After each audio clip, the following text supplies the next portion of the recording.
chiens de France, moi. Ton chien, t'auras beau avoir 100 mètres carrés d'hectare. Bah, ton chien, au bout d'un moment, il va se faire chier en fait. Celui qui est pas content, c'est la même chose.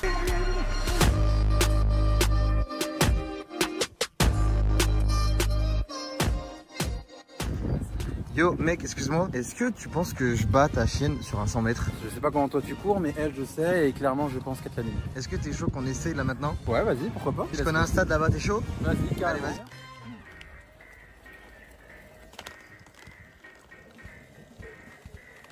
Parce que là, j'ai regardé, elle allait à 19 km/h.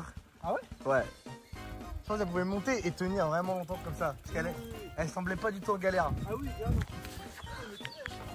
Elle a de la patate Freya aujourd'hui. Là, je pense qu'elle me tabasse ici, là, sur un 100 mètres. Non, ça va, Flo, tranquille? Bah ouais, on est là, tranquillement. Ça fait combien de temps t'as Freya, toi? Freya, ça va faire, elle a 6 ans et demi maintenant. Ouais, tu fais à peu près x7. x7. Donc elle a une quarantaine d'années, on va dire. Du coup, c'est un husky de Sibérie, c'est comme ça qu'on les appelle. Donc c'est des chiens nordiques. C'est genre proche du loup, c'est ça? Genre c'est très proche du loup ou pas du tout? Comme la plupart des chiens en fait, c'est assez proche du loup, mais eux vont avoir même à travers effectivement le faciès, la morphologie, etc.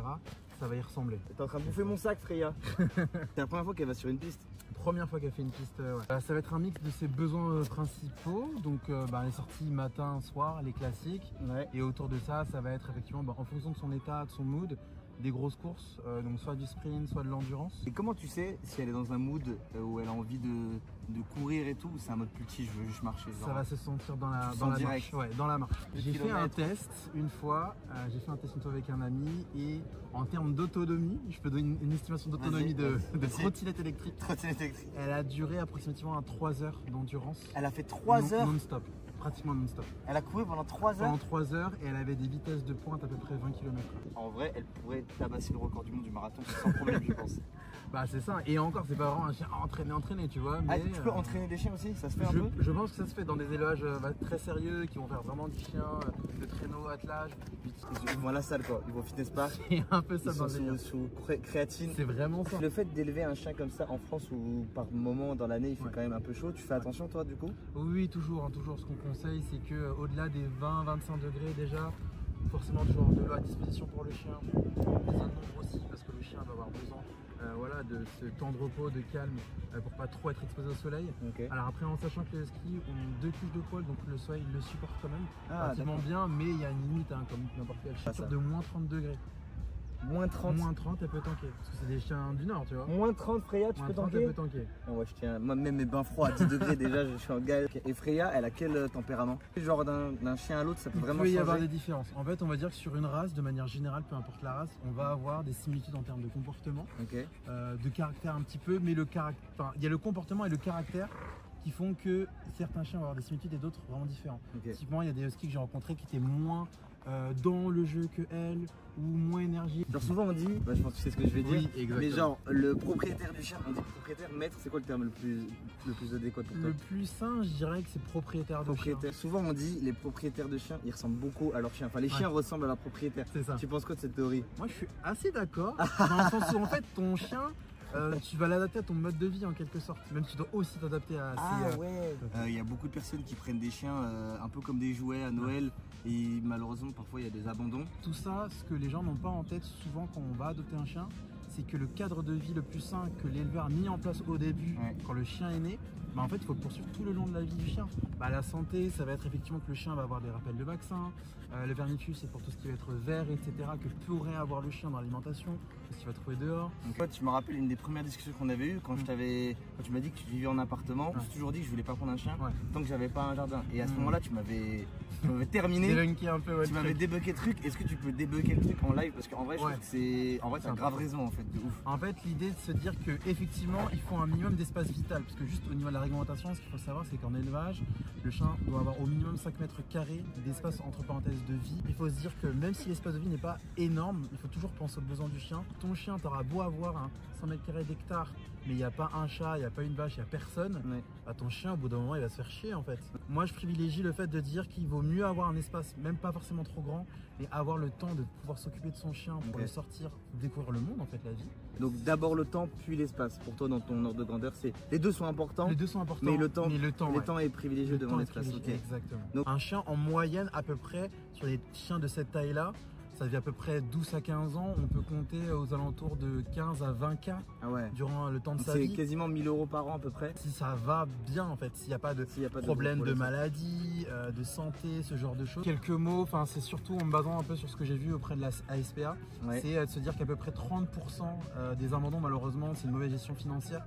Il y a à peu près environ 25%, c'est souvent des achats compulsifs, donc comme tu le disais un peu plus tôt, achats de Noël, des cadeaux pour les enfants, mais sauf qu'on ne sait pas toutes les conséquences qu'il y a derrière. Il y a tout l'aspect mode de vie qui peut changer durant le cours de vie d'un chien comme de la personne qui va l'adopter, ou séparation, parce que souvent ça peut être un couple qui a acheté un chien, séparation comment on fait, qui garde le chien, etc. En tout cas, merci beaucoup Flo de nous avoir éveillé l'esprit sur ce sujet. J'ai une dernière question pour toi Flo.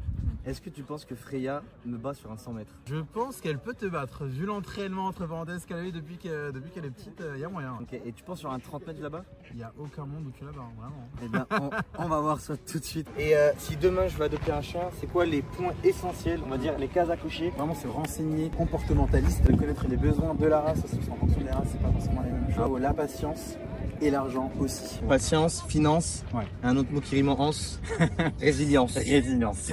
Excellent. Bon, c'est bien marrant cette histoire, mais Freya, elle est chauffée tout le temps. Elle peut sprinter quand elle veut, où elle veut. Moi, je suis un humain, malheureusement, donc j'ai besoin de m'échauffer. En général, les échauffements pour un sprint, ça peut durer jusqu'à 1h, 1h15 même pour certains. Là, il fait beau, donc l'échauffement, on va pouvoir y aller un peu plus chill. Donc on va s'échauffer, je mettrai une petite musique, à tout de suite.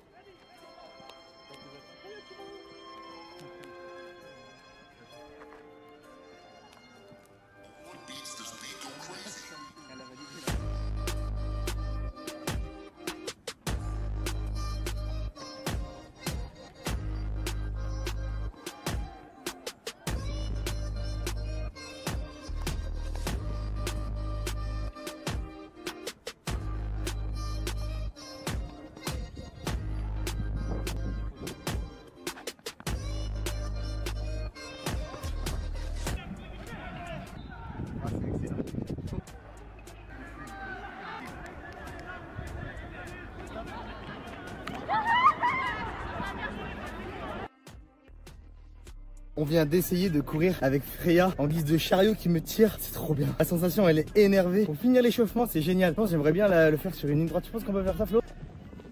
Et regarde si on les suit.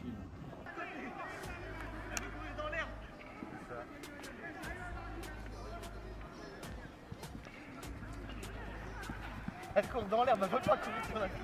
Bon là je commence à être bien échauffé. Vous avez vu que j'ai retiré le pantalon. En général quand je retire le pantalon, bizarre la phrase. Quand je retire le pantalon, ça veut dire que je commence à être échauffé. Je vais peut-être retirer le t-shirt, surprise en fin de vidéo, ça veut dire que je serai bien chaud. Donc là ce qu'on va faire c'est que je vais mettre les pointes, je vais mesurer 30 mètres exact et je vais faire une course contre Freya sur 30 mètres. Je sais pas si elle aura envie de courir un 30 mètres parce que c'est quand même une ligne droite. Vous avez vu que pendant la course, elle était quand même attirée par l'herbe. Donc là avec Flo, on va voir ce qu'on peut faire pour la faire courir sur une ligne droite. Je l'affronte sur 30 mètres, c'est parti. Petite coupure pub, si toi aussi tu veux apprendre à courir vite, j'ai lancé un programme pour les sprinteurs qui t'apprend à mieux optimiser ton alimentation, ta nutrition, ton sommeil et tes entraînements. C'est compatible aussi si tu as déjà un entraîneur. Je vais mettre toutes les infos dans la description. Si jamais vous voulez les inscrire, c'est encore ouvert. Genre moi j'attends, je suis comme ça, je vais avec la boucle au loin, je la fais ça. Je peux la tenir en laisse et retirer en vrai. Et leur donner un peu tous mes secrets. Ok, alors notre stratégie pour que Freya court en ligne droite, on va se mettre à la position de départ juste ici. J'ai mesuré le 30 mètres juste là-bas. Elle va se poser à côté de moi, pas bouger. Exactement. Et il va nous donner le départ ensemble. Franchement, je sais pas ce que ça va donner, mais on va essayer. On fait le premier essai? Je te passe le truc plus facile pour mesurer.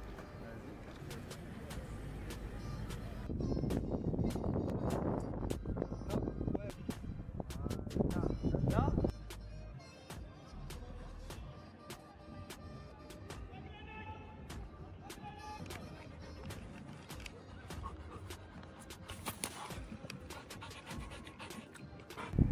3, 2, 1.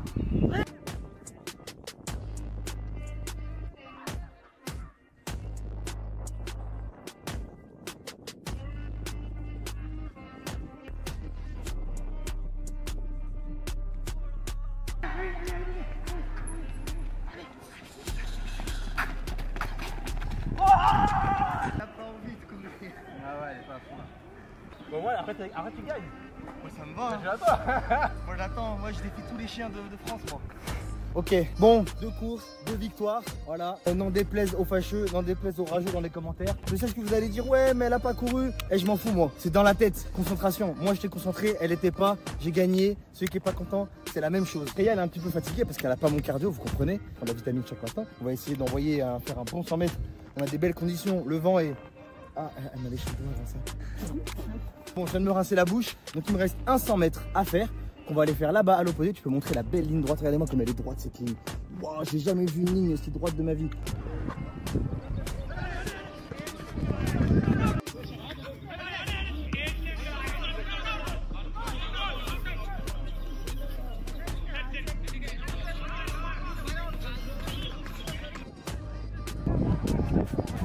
Freya, à boire. Freya, à boire. Oui. Allez, à boire. Elle essaye de m'impressionner, mais ça marche pas, les amis. Ça m'aurait. Ah, et en fait, elle doit choper à l'intérieur. Récupérer. Ah bah oui, bah bien sûr. Ouais. Elle est enfoncée dedans. Elle allait la prendre dans sa gueule. Pas mal. Elle m'a dit qu'elle pouvait être dans un meilleur mood le matin. Meilleur mood, matin ou fin de journée. Elle n'était pas dans des conditions optimales. Donc si vous voulez qu'on fasse un épisode 2 où j'affronte Freya et peut-être un autre chien, si vous voulez que j'affronte d'autres animaux, mettez-le en commentaire. S'il vous plaît, mettez pas de crocodile, c'est bizarre. En termes de logistique, je suis pas sûr qu'on peut en trouver un. N'oublie pas de lâcher ton meilleur like et de commenter la vidéo. Ça aide énormément pour l'engagement et donc à la rendre visible. Et merci aussi à Freya. Vas-y, filme-la un petit peu. Elle est en train de reprendre du souffle. Merci Freya. Ah, elle veut grailler. Laisse tomber. Elle veut grailler, elle veut me grailler.